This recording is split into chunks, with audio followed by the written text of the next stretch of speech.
오늘은 이제 앰비폴라 방정식을 수학적으로 한번 유도를 해보겠습니다. 그리고 앰비폴라 방정식이 갖는 물리적 의미를 고찰해보고, 그다음 어떤 경우에 앰비폴라 전송이 일어나는지 그 상황을 한번 살펴보고, 그 다음에 여러 가지 제약 조건 하에서 앰비폴라 방정식이 어떻게 단순화되는지 살펴보기로 하고요. 그 다음에 다음 시간에는 이제 실제 예를 들어서 예제를 풀어가면서 앰비폴라 방정식의 심화 학습을 해보도록 하겠습니다. 자, 우리 앞에서 지난 시간에 전자와 양공의 연속 방정식을 구했습니다. 그게 바로 요거죠. 양공의 연속 방정식, 전자의 연속 방정식. 자, 우리 여기에서 요 라운드 E, 라운드 X라는 것은 요 미분거리 내에서 요 일렉트릭 필드의 미분항은 0이 되지 않는다 그랬죠. 이 일렉트릭 필드에는 외부에서 인가해 준 거, 그 다음에 확산에 의해서 자체적으로 생긴 내부 전개. 그래서 외부에서 인가한 전기장은 일정하기 때문에 제로가 되지만 이 내부 전개는 아주 미분거리 내에서는 0이 되지 않는다. 그래서 요거를 어떻게 해야 됩니까? 제거하는 작업을 지금 이 시간부터 할 겁니다. 해석을 요기하기 위해서 제거를 하는 겁니다. 자, 그러면 요 양공의 연속 방정식, 전자의 연속 방정식에 자, 이렇게 각각 곱합니다. 곱하고요. 그 다음에 델타 P하고 델타 N은 결국 같은 거죠. 그래서 하나로 통일하겠습니다. 델타 N으로 통일하겠습니다. 그 다음에 우리 요 생성률과 재결합률, 요거는 열평형 상태와 그 다음에 과잉, 양공 이렇게 혼합되어 있는 거라 그랬죠. 그래서 GN, GP라는 것은 결국 G하고 같습니다. 이 양공과 전자의 생성률은 항상 같은 거죠. 그 다음에 재결합률도 같습니다. 그래서 요 첨자를 다 띄고 그냥 대표 문자 G로 표기할 거고, 재결합도 그냥 소문자 R로 표기할 것입니다. 그래서 요 두 식을 더하면은 어떻게 되겠습니까? 자, 요거 더하니까 이렇게 되겠죠? 그리고 델타 N으로 다 통일하니까 델타 N이 될 거고요. 그 다음에 이걸 더하면 결국 이것은 G가 됩니다. 이 G가 되는 게 아닙니다. GN, GP는 같은 거니까 이게 다 그냥 G로 쓸 수가 있습니다. 그래서 G. 그래서 여기 G, 그 다음에 여기 R, G-R 이렇게 쓸 수가 있습니다. 그 다음에 자, 요 항으로 다 나눠줍니다. 나눠주면 여기에 분모로 들어가겠죠, 다. 그래서 이렇게 또 쓸 수가 있습니다. 자, 요 식을 더 단순화 한번 해보겠습니다. 자, 요 우변의 첫 번째 항에 있는 요 항을 한번 자세히 살펴보면 혼합되어 있습니다. 즉 어떤 얘기냐면 이동도의 항과 확산의 항으로 이렇게 혼합되어 있죠. 두 번째 항은 이동도의 항으로만 이렇게 표시가 되어 있습니다. 그래서 자, 요 항을 확산 계수의 항으로만 표시하려고 하는 겁니다. 분리를 시키려고 하는 겁니다. 여기 확산 계수, 여기는 이동도의 항, 그 다음에 생성과 재결합 이렇게 나눠서 정리를 하려고 하는 거니까 여기다가 분자 분모에 뮤 P분의 dP를 곱합니다. 그리고 우리 아인슈타인의 관계식이 있었죠. 그래서 뮤n분의 dn은 뮤 P분의 dP가 되고 그것이 일정한 값 Q분의 KT 값을 갖는다 그랬죠. 자, 여기에서 뮤 P분의 뮤n이라는 것은 dP분의 dn이 됩니다. 당연하겠죠. 자, 요식 요거 이용해서 요 앞에 항을 다시 정리하면 이렇게 바뀔 수가 있습니다. 자, 이 계산하는 거는 여러분들 어렵지 않습니다. 약간 번거로울 뿐입니다. 중간에 정리하는 과정은 저기 나타내지 않았습니다. 뭐 쉬운 거기 때문에 여러분들 충분히 할 수 있습니다. 그래서 요 항은 이렇게 확산 계수의 항으로만 표현이 됐습니다. 그 다음에 두 번째 항은 그대로 나오고요. 세 번째 항도 그대로 나옵니다. 그래서 자, 요 앰비폴라 방정식을 간단히 정리하면 이렇게 됩니다. 여기서 d 프라임이라는 것은 요거가 되고요. 뮤 프라임이라는 것은 요겁니다. 그래서 이렇게 간단히 정리할 수가 있습니다. 이것이 바로 앰비폴라 방정식이 되겠습니다. 자, 이것을 조금 더 이제 각 상황에 맞춰서 구체화 시켜 보겠습니다. 자, 앞에서 나온 앰비폴라 방정식이죠. d 프라임, 뮤 프라임 이렇게 정의했습니다. 자, 먼저 P형 반도체의 저수준 주입을 한번 가정해 보겠습니다. 자, P형 반도체에서는 이 양공의 농도가 전자 농도보다 월등히 많죠. 그래서 여기서 요 N 무시할 수 있습니다. 그리고 여기에서도 요 NDN 무시할 수 있습니다. 왜? PDP에 비해서 매우 작습니다. 그래서 무시하면 이렇게 되고요. 약분해서 DN. D 프라임은 결국 DN으로 바뀌었고요. 자, 뮤 프라임도 어떻게 됩니까? N 무시하고 요거 무시하면 이렇게 되죠. 약분해서 뮤 N. 그래서 결국 여기 이렇게 집어넣고 요거를 여기다 집어넣으면 P타입 반도체의 앰비폴라 방정식은 이렇게 쓸 수가 있습니다. 그리고 요 G-R을 다시 정리를 해보면, 자, G라는 것은 EHP 전자 그리고 과잉 전자의 생성률이 되겠습니다. 그래서 이렇게 합으로 쓸 수가 있죠. 그리고 스몰 r 요것도 과잉 전자, 열평형 전자, 과잉 전자의 제기압률 이렇게 쓸 수가 있습니다. 그래서 요거 지워지죠. 요거 항상 같은 비율로 생성이 되니까 지워지고요. 그래서 Gn-Rn으로 쓸 수가 있습니다. 근데 Gn, Gp 다 같은 거죠. G로 통일해서 쓰겠습니다. G로 쓸 수 있고, 그 다음에 요 제결합 Rn은 어떻게 쓸 수가 있겠습니까? 전자의 제결합률은 전자의 수명분의 전자의 과잉 전자의 농도 이렇게 쓸 수가 있죠. 우리 앞에서 이것을 타우 R이라고도 표현했죠. 제결합 시간. 그리고 여기서는 전자니까 타우 N 이렇게 쓸 수가 있습니다. 그런데 이 타우 N이 나오게 된 배경을 잠깐 설명하면, 여러분들, 자, 저수준 주입이기 때문에 P형 반도체에서 저수준 주입이다. 그러면 총 양곡 농도 P는 P0 플러스 델타 P가 되죠. 그런데 저수준 주입이기 때문에 이 델타 P는 P0에 비해서 굉장히 작습니다. 무시할 수 있기 때문에 결국 총 양곡 농도 P는 그냥 P0가 된다는 겁니다. 즉, 전자가 양공과 재결합하는 그 캐리어라는 것은 결국 열평형 상태의 양공이 되는 겁니다. 그래서 전자의 수명은 타우 N0가 되는 건데요. 우리 편의상 이것을 소수 캐리어 전자의 수명이라 하고요. 타우 N으로 표기하기로 약속하겠습니다. 그래서 여기가 타우 N0가 타우 N이 된다는 겁니다. 이건 뭐 표기하기로 약속한 거니까요. 본 교재에서는 계속 이렇게 표기하겠습니다. 그래서 타우 N 분의 델타 N이다. 결국 P형 반도체에서 제결합률은 소수 캐리어가 결정한다 그랬죠. 그래서 타우 N이 되는 겁니다. 그래서 P형 반도체를 다시 쓰면 이렇게, 요거를 다시 쓰면 이렇게 정리할 수가 있습니다. 그리고 N형 반도체는 똑같습니다. 똑같이 여기에서 요거 N을 다 P로만 바꾸면 됩니다. 그리고 자, N형 반도체이기 때문에 전자의 모빌리티 항에는 항상 마이너스가 붙습니다. 그래서 요 부호가 마이너스가 붙는 거는 요 입자의 특성을 따라간다는 겁니다. 그래서 여기 마이너스가 붙는 거 외에는 다른 게 하나도 없습니다. 그래서 최종적으로 얻어지는 P타입 반도체의 앰비폴라 방정식, 요것은 N타입 반도체의 앰비폴라 방정식이 되겠습니다. 그런데 여기서 요 빨간색 글씨를 가만히 살펴보세요. 자, 이건 P타입 반도체죠. P타입 반도체, 이게 처음에는 라운드 P였죠. 그렇죠? 그래서 총 양곡 농도는 그냥 과잉 캐리어 농도로 보면 된다는 뜻입니다. 그래서 델타 N이라는 것은 델타 P가 되죠. 그래서 이거는 별로 중요하지 않습니다.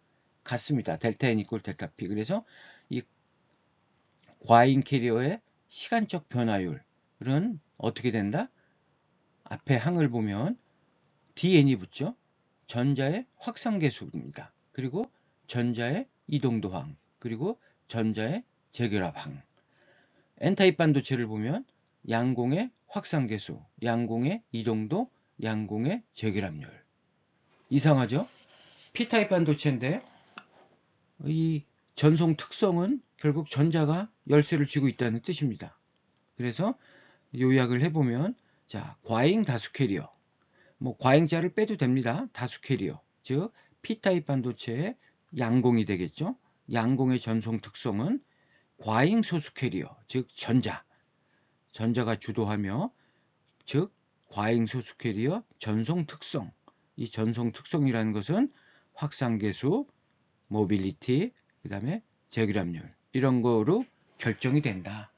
결국 여기에서 중요한 것은 다수 캐리어는 결국 소수 캐리어에 의해서, 즉 소수 캐리어의 전송 특성에 의해서 결정이 된다. 그런 의미가 되겠습니다. 그러면 다음 페이지에서 조금 더 자세히 살펴보겠습니다. 자, 엠비폴라 방정식 이렇게 썼죠. 자, 이 엠비폴라 방정식은 N타입입니까? P타입입니까? 하면 이 앞에 개수를 보면 압니다. 자, 요거는 P타입입니다. 이게 소수 캐리어죠. 소수 캐리어 특성에 의해서 결정되니까 이거는 P타입의 엠비폴라 방정식. 요거는 N타입의 엠비폴라 방정식입니다. 자, 이 엠비폴라 전송 현상은 아주 중요합니다. 대부분의 반도체에서 이 엠비폴라 전송 현상이 발생합니다. 그렇지만 우리가 이것을 계속 언급하지는 않습니다. 그래서 어떤 경우에 엠비폴라 전송 현상이 발생하는지 여러분들 잘 이해를 해야 되겠습니다. 자, 여기 써놓은 이 말, 이거 꼭 기억해야 됩니다.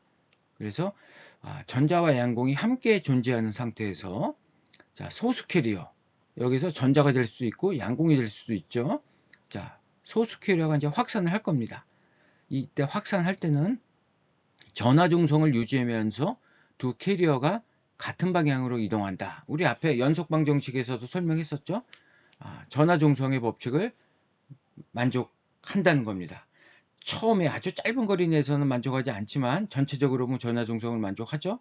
그래서 이 시스템 계에서는 항상 전하 중성을 만족하면서 두 캐리어가 이동을 한다는 겁니다. 그래서 두 캐리어가 같은 방향으로 함께 이동한다. 즉 이 말은 다시 말하면 공간 전하를 만들지 않는다는 겁니다. 전자들이 이렇게 이동하면 여기에 공간 전하를 남깁니다. 그렇게 해야지 전하 중성의 법칙이 만족이 되는 거죠. 플러스 마이너스 동일한 개수가 형성이 되는 거죠. 그런데 엠비폴라 전송에서는 공간 전하를 만들지 않고 바로 다수 캐리어가 재배열을 한다는 겁니다. 그러니까 응답을 한다는 겁니다. 소수 캐리어에 대해서. 그래서 소수 캐리어에 묶여서 함께 이동한다는 겁니다. 그래서 여기 써놨죠. 전하 중성을 만족시키기 위해서 다수 캐리어가 반응해서 소수 캐리어에 끌려간다고 상상할 것. 자, 요거를 잘 이해를 해야 됩니다. 그러니까 공간 전하를 만들지 않는다는 것. 그 대신에 다수 캐리어가 배열을 바꿔서 소수 캐리어에 끌려간다. 이렇게 상상을 합니다. 이렇게 상상을 하면 됩니다. 그래서 전하 중성을 만족한다. 이때 전송 특성은 소수 캐리어의 전송 특성으로 결정된다. 여기 나와 있죠. P형 반도체는 이 소수 캐리어의 전송 특성으로 결정된다. 그래서 이게 핵심입니다. 이 말을 잘 이해해야 됩니다. 그래서 다시 한번 요약하면 전자와 양공이 함께 존재하는 상태에서 소수 캐리어 확산 시 전하 중성을 유지하면서 두 캐리어가 같은 방향으로 함께 이동한다. 그래서 엠비폴라 전송에서는 항상 전제 조건이 바로 이 전하 중성입니다. 항상 전하 중성을 만족하면서 이동한다.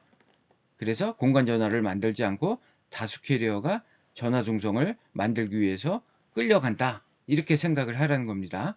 자, 그래서 실제 그러면 엠비폴라 현상이 대부분 발생합니까? 예, 대부분 발생합니다. 우리 5장에서 배울 PN 접합 한번 여기서 보여드리겠습니다. 미리. 자, 이게 PN 접합을 하면 이렇게 전자가 양공이 확산을 합니다. 그런데 여기다가 이렇게 순방향 전압을 걸어줍니다. 여기에 P타입 쪽에 플러스 전압을 걸어줍니다. 그러면 전자가 더 확산하고 양공도 더 확산해 갑니다. 자, 이런 경우 한번 살펴보겠습니다. 그리고 요거를 우리가 이제 공핍층이라고 하는데요. 여기에는 이러한 전자와 양공이 존재하지 않는 구역입니다. 이 부분은 지금 잘 이해하기 힘들 겁니다. 5장에서 다시 할 겁니다. 자, 여기에는 공간 전하들만 있습니다. 자, 그러면 한번 살펴보겠습니다. 자, 까만색이 전자죠? 전자가 이렇게 확산해 갑니다. 그래서 공핍층을 건너서 이렇게 확산해 갑니다. 그러면 P형 영역으로 이제 전자가 들어오죠? 그러면 소수 캐리어가 되는 겁니다. 여기선 다수 캐리어였는데, 이때 소수 캐리어가 이렇게 확산해 가죠? 이때 확산해 갈 때, 이렇게 여기에 있는 다수 캐리어와 함께 전하 중성을 조건을 만족하면서 이렇게 묶여서 이렇게 확산해 간다. 그런 의미가 되겠습니다. 양공도 마찬가지겠죠? 양공도 여기서 확산해 오죠? 공핍층을 건너서 N형 영역으로 들어오면 소수 캐리어가 됩니다. 그래서 여기에 있는 다수 캐리어 전자와 함께 이렇게 묶여서 이렇게 이동을 합니다. 그런데 이때 이동할 때 이 이동 특성은 누가 결정한다? 양공이 결정한다. 따라서 이 전자는 양공의 모빌리티, 양공의 확산계수에 따라서 그냥 전자는 그냥 끌려간다고만 생각하면 됩니다. 여기도 마찬가지겠죠? 이 전자의 전송 특성에 따라서 이 양공은 그냥 끌려온다. 이렇게 생각하시면 됩니다. 그러면 엠비폴라 전송이 아무 때나 발생하느냐? 꼭 그런 건 아닙니다. 자, 요 영역을 한번 보세요. 요 영역을 보면 전자가 이렇게 확산해 가죠? 자, 이때는 엠비폴라 전송 현상이 발생하지 않습니다. 이때는 다수 캐리어가 그냥 단독으로 이렇게 확산해 갑니다. 자, 이런 경우에는 엠비폴라 전송이 발생하지 않고요. 그 다음에 요 영역을 한번 또 보겠습니다. 요 영역에는 전자와 양공이 굉장히 없는 지역이라 그랬죠? 처음부터 없습니다. 이렇게 여기는 그냥 이렇게 지나갑니다. 거쳐 지나가는 영역인데요. 이때 여기에는 요 영역을 살펴보면 여기 전자만 존재하는 겁니다. 전자만 이렇게 오는 거죠. 그래서 여기에는 뭐 다수 캐리어가 없습니다. 그래서 이 소수 캐리어만 존재하기 때문에 요 영역에서는 엠비폴라 전송이 발생하지 않습니다. 여기에서도 발생하지 않죠. 그리고 양공도 마찬가지입니다. 여기 그냥 지나가는 영역이라 그랬죠. 여기 다수 캐리어가 없습니다. 그래서 양공도 그냥 단독으로 이렇게 이동하게 됩니다. 그래서 이 영역에서는 엠비폴라 전송이 발생하지 않는다. 그래서 엠비폴라는 항상 전자와 양공이 함께 존재하는 상태에서 소수 캐리어가 확산할 때 전하 중성을 만족하면서 다수 캐리어와 함께 이동한다. 그렇게 이해를 하시면 되겠습니다. 어떻게 이해가 잘 가시나요? 자, 요 PN 접합이 아마 잘 이해가 안 갈 겁니다. 이게 5장에서 다시 또 나오면 설명하겠습니다. 그렇지만 엠비폴라가 어떨 때 발생한다. 그것을 잘 여기서 이해를 하면 되겠습니다. 그 다음에 이런 경우도 엠비폴라 전송이 발생합니다. 자, 우리 N형 반도체라고 가정을 하겠습니다. 여기서 중심부 요 아주 국소적인 영역에 빛을 쪼이면 여기서 과잉전자, 과잉양공이 발생하겠죠? 이때 이제 양쪽으로 확산해 갈 겁니다. 이때 소수 캐리어가 이 양공이 이렇게 확산해 갈 때 이 전자를 끌고 간다. 이렇게 함께 이동한다. 그러면서 전하 중성을 만족한다. 자, 이렇게 엠비폴라 전송은 반도체에서 대부분 발생합니다. 아주 중요한 전송 현상이니까 꼭 이해를 하시고 엠비폴라 전송이 발생하지 않는 경우도 꼭 이해를 해야 됩니다. 그래서 여기에서 한 가지 더 설명을 하면 우리 일렉트릭 필드가 아주 강하게 걸렸다고 한번 극단적인 생각을 해보죠. 여기에서.